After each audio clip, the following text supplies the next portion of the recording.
जय माता दी। कैसे हैं आप सब? आप सबका स्वागत है मेरे इस यूट्यूब चैनल पर। आज का जो टॉपिक है वो ये है कि मंत्र सिद्धि जब प्राप्त होनी आरंभ हो जाती है तब उसके लक्षण क्या हैं? कैसे पता चले कि मंत्र सिद्धि मिल रही है, मंत्र सिद्ध होना आरंभ हो गया है, ये किन संकेतों से पता लगता है? तो इसी विषय में आज हम चर्चा करेंगे। चर्चा में आगे बढ़ने से पहले जल्दी से मेरे चैनल को सब्सक्राइब कीजिए, बेल आइकन दबाइए ताकि मेरे द्वारा जो भी वीडियो अपलोड हो आपको मिल सके। आपके फ़ोन पर नोटिफिकेशन आ जाएगी जिससे आपको वीडियो की पूरी जानकारी मिल सकेगी। तो चलिए बढ़ते हैं वीडियो में आगे। जब भी मंत्र साधना की जाती है, मंत्र सिद्धि की जाती है, आप किसी मंत्र को कंठस्थ कर रहे हैं या किसी मंत्र की साधना कर रहे हैं, तो ऐसे में आपको अनेकों प्रकार के संकेत दिखाई देने लगते हैं। आपका मन भटकना शुरू हो जाएगा। भटकना क्यों शुरू होता है? एक तो इस कारण से भटकना शुरू होता है जब आप बिल्कुल ही नए नए मंत्र उच्चारण करना शुरू करते हैं, तब आपके जो मंत्र उच्चारण करने का मार्ग जो है, उससे पहले जिस मार्ग पर आप चल रहे थे वो मार्ग आपके नए मार्ग में बाधा उत्पन्न करता है, जिसके कारण आप अपने मार्ग से भ्रमित होना आरंभ हो जाते हैं। आप ऐसा लगता है आपको कि नहीं, मंत्र उच्चारण करने से अच्छा तो पहले वाली ज़िंदगी थी। तो ये होता है जब आप नए नए मंत्र उच्चारण करना आरंभ करते हैं। परंतु जब आपको मंत्र सिद्धि प्राप्त होने आरंभ हो जाती है, उस समय जब संकेत मिलते हैं, उन संकेतों में क्या क्या शामिल होता है? जब आप कोई मंत्र साधना करते हैं तब आप मंत्र करते करते खो जाते हैं। आपको ऐसा लगता है जैसे कि आप सो गए थे, आप नींद में थे, लेकिन जब आपकी नींद खुली तब भी आप मंत्रोच्चारण ही कर रहे होते हैं। तो ये संकेत है कि आपको मंत्र साधना में सिद्धि प्राप्त होनी आरंभ हो गई है। इसलिए आप एक ध्यान अवस्था में चले जाते हैं जिसे आप नींद कहते हैं, है ना? क्योंकि ध्यान की जो भाषा है, ध्यान की जो भाषा है उसमें नींद भी एक ध्यान है और ध्यान भी एक नींद है।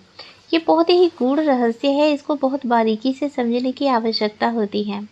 जब आप कोई मंत्र साधना कर रहे होते हैं और उसमें आपको ऐसा अनुभव हो कि मैं तो सो गया था, तो इसका अर्थ ये होता है कि आप गहरे ध्यान में उतर गए थे और जब आपकी नींद खुली तब आप मंत्र उच्चारण ही कर रहे थे, उसी अवस्था में बैठे थे जिस अवस्था में आपने मंत्रोच्चारण आरंभ किया था।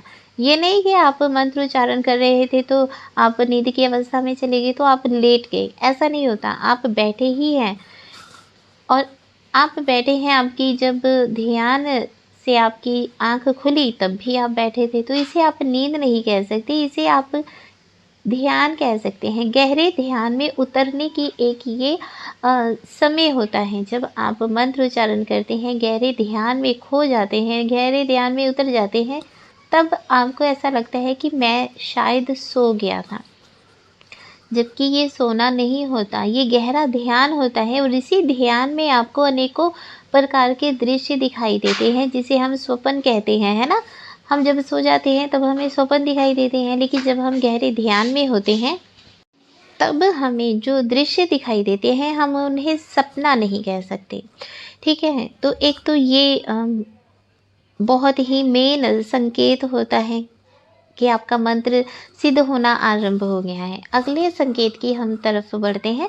अगला जो संकेत होता है वो बहुत ही अद्भुत होता है। आप मंत्र उच्चारण करने के लिए बैठते हैं तो आपके मन में ये कल्पना स्वयं ही आनी आरंभ हो जाती है। आप के मन में ये विचार उत्पन्न होने आरंभ हो जाते हैं कि मैं दुर्गा स्तुति करूं, मैं सिद्ध कुंजिका स्तोत्र करूं, मैं शिव चालीसा करूं, या ऐसा कोई भी आपके मंत्र जब सिद्ध होना होता है तब आपका मन जो है, मन में ऐसे विचार अपने आप ही उत्पन्न होने आरंभ हो जाते हैं। ये एक परीक्षा होती है।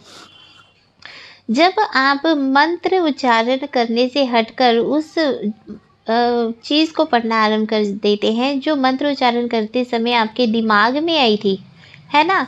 तो आपका क्या हो जाता है कि एक तो आपका अपने गुरु पर विश्वास कम हो जाता है।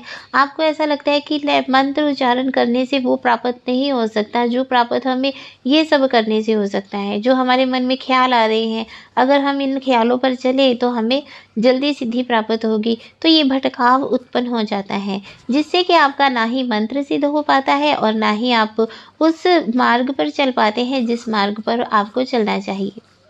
ठीक है, तो ये क्या होता है, एक परीक्षा होती है और इसी परीक्षा में ही संकेत छिपा है कि आपका जो मंत्र है वो सिद्ध होना आरंभ हो गया है। क्योंकि जब मंत्र सिद्ध होना आरंभ होता है तब आपके मन में ये विचार उत्पन्न होते हैं। ठीक है, तो जब ये विचार उत्पन्न होते हैं, अगर आप छोड़ दोगे मंत्र को पढ़ना, मंत्र का जाप छोड़ दोगे आप, तब वो मंत्र जो है वो सिद्ध नहीं हो पाता। और कभी भी सिद्धि इतनी आसानी से नहीं मिलती। अगर इतनी आसान होती सिद्धि मिलना तो हर किसी को सिद्धि प्राप्त हो जाती है ना। तो हर किसी को सिद्धि प्राप्त नहीं हो सकती मंत्रोच्चारण में या किसी भी चीज़ में। तो इसलिए बीच में परीक्षाएं होती हैं। तो जब आपको मंत्रोच्चारण करते समय ऐसे मन में भाव उत्पन्न होने आरंभ हो जाए तो समझ जाइए कि आपका मंत्र जो है वो सिद्ध होने वाला है। इसीलिए आपके मन में ऐसे विचार उत्पन्न हो रहे हैं। तब आपको क्या करना चाहिए, अपने मंत्र उच्चारण की अवधि को बढ़ा देना चाहिए। मंत्र उच्चारण को आपने छोड़ना नहीं है, अवधि को बढ़ा देना है, समय को बढ़ा देना है।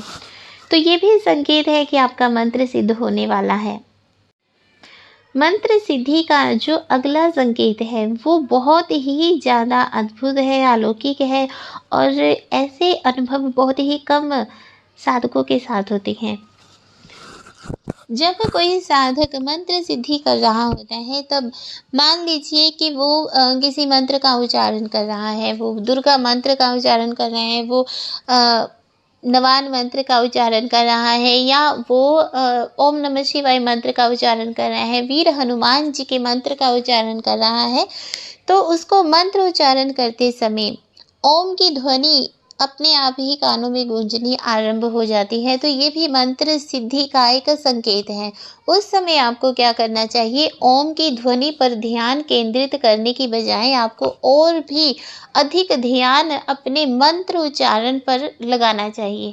आप जब मंत्र उच्चारण कर रहे हैं, आपको ओम की ध्वनि सुन रही है, अगर आप अपने मेन मंत्र जो आप सिद्ध करने के लिए संकल्प लेकर बैठे हैं, अगर आप उस मंत्र से अपना ध्यान हटाकर ओम की ध्वनि में लगाते हैं तो आपका एक तो संकल्प खंडित हो जाता है, दूसरा आपको उस मंत्र की सिद्धि प्राप्त नहीं हो पाती है ना।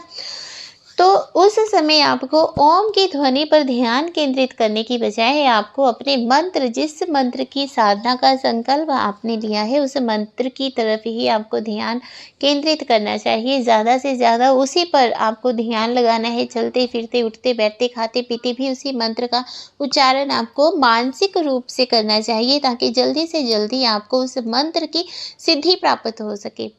मंत्र सिद्धि जो है वो 3 दिन के बाद ही अपना असर दिखाना आरंभ कर देती है।